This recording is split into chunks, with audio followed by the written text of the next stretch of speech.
Hi guys, welcome back to my channel. ఈరోజు అయితే మనం లెట్స్ ప్యాక్ గిఫ్ట్ బాక్స్ అనేది చూసుకుందాం అనమాట. ఎందుకంటే రేపు మా ఫ్రెండ్ బర్త్డే కాబట్టి గిఫ్ట్ బాక్స్ అనేది ప్యాక్ చేసుకుంటున్నాను.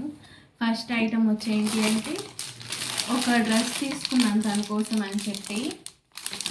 అది ఫస్ట్ పెట్టేద్దాం కింద, ఎందుకంటే పైన పెడితే బాగోదు కాబట్టి కింద పెట్టుకుందాం ఇది మనం. నెక్స్ట్ వచ్చేసి ఒక నెక్ సెట్ తీసుకున్నాను. నెక్ సెట్తో పాటు ఇయర్ రింగ్స్ కూడా వస్తాయి అనమాట. దీనికి బాగుంది ఇది కూడా, ఇదొకటి. నెక్స్ట్ ఐటమ్ వచ్చి ఒక క్యూట్ బ్రాస్లెట్ తీసుకున్నాను.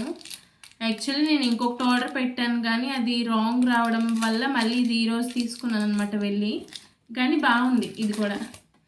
నెక్స్ట్ వచ్చేసి ఇది క్యూట్గా నేనే ఇన్స్టాగ్రామ్లో చూసి చేశాను, అంటే నా ఓన్ హ్యాండ్స్తో చేశాను అనమాట. ఇది దిస్ ఈజ్ ఫర్ యూ అని చెప్పి బర్త్డే అన్నీ వస్తూ ఉంటాయి అనమాట. క్యూట్గా నేను ఇన్స్టాగ్రామ్లో కాపీ కొట్టే చేశాను గైస్. ఇది మాత్రం ఎందుకంటే హ్యాండ్ మేడ్ ఇది. నెక్స్ట్ ఐటమ్ వచ్చేసి తన అమ్మాయి కాబట్టి, ట్రెడిషనల్ కాబట్టి, బర్త్డే కాబట్టి బొట్టు బిళ్ళలు. నెక్స్ట్ వచ్చేసి ఇంకొక సెట్ ఆఫ్ ఇయర్ రింగ్స్ తీసుకున్నాను తనకి. నాలాగా ఇయర్ రింగ్స్ పిచ్ కాబట్టి, నాలాగా ఏంటి అమ్మాయిలందరికీ ear rings and makeup pitch కాబట్టి ఇయర్ రింగ్స్. నెక్స్ట్ ఐటమ్ వచ్చేంటి అంటే క్లిప్స్ తీసుకున్నాను అనమాట. ఎందుకో ఏమో తెలియదు కానీ తీసుకోవాలనిపించింది, తీసేసుకున్నాను. నెక్స్ట్ ఐటమ్ వచ్చి వెట్ వైప్స్ గాయస్.